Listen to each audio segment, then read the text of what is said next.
So let's take Bacardi, for example, and their core rum business. How did you look to formulate a marketing strategy when you were taking that brand, when you joined in? I think it's Yeah. 15 you joined. So, like any brand, the first thing, and again, this might sound a bit like a repeat record, is you need to know your target consumer. And what had happened with Bacardi is it had drifted with a target. And so it had become a reasonably old brand. Um, it had drifted into a sort of 40-year-old brand when essentially when you look at the Bacardi brand, it's a recruitment brand. And that talks to 18-year-olds in many countries, 21-year-olds here in the US.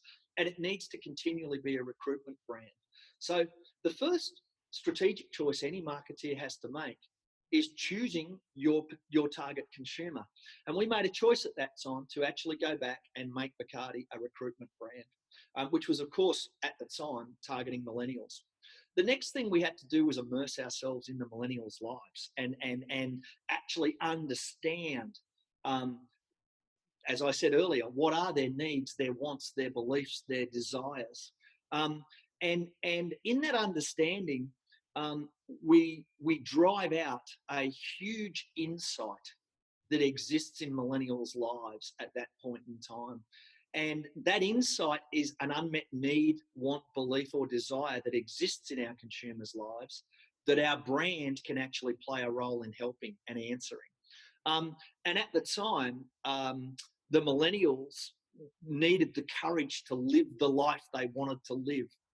And that excited us. That excited us because if you think of a brand that survived adversity through many, many challenges, it's the Bacardi brand.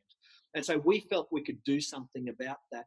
So we then set about understanding what these millennials thought about our brand. And this is where it gets interesting because you need to be honest. You need to actually understand the good and the bad.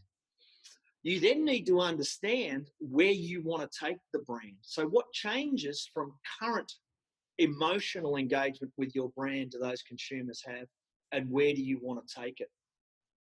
That's called positioning a brand.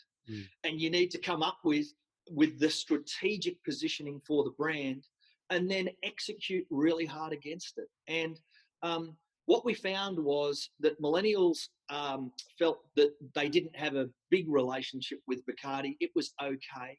They felt that it wasn't a quality brand. They didn't know it had the heritage that it had. They didn't know that it had actually created the blended rum category as we all know it today. They had no idea about the heritage and provenance of Bacardi. So we set about telling those stories. We set about actually talking to those millennials about the history, about the provenance, and about the quality of the Bacardi brand. And then the next phase was to do that in a way that actually weaved that brand into their life, which meant understanding the connection moments, those moments of influence where your brand can talk, the mediums it can talk in, and the message it should give. And that saw us creating an event called the Bacardi Triangle, where we took 1,862 leading edge influencers, journalists, and consumers to a very small island in the Bermuda Triangle. And we put on a 3-day music festival. And that music festival saw us bring the brand to life in a very authentic, amazing way. It connected with the consumers that were there. But most importantly, we actually had a social media strategy that was pushing out content from that festival continually. And I think we got upwards of 7 billion hits on that event. And we started to completely change perception amongst millennials around the Bacardi brand. They started to view it as a quality brand, a brand with heritage, a brand for me, a brand that's becoming more popular nowadays, which are all the equity scores that we wanted to drive up.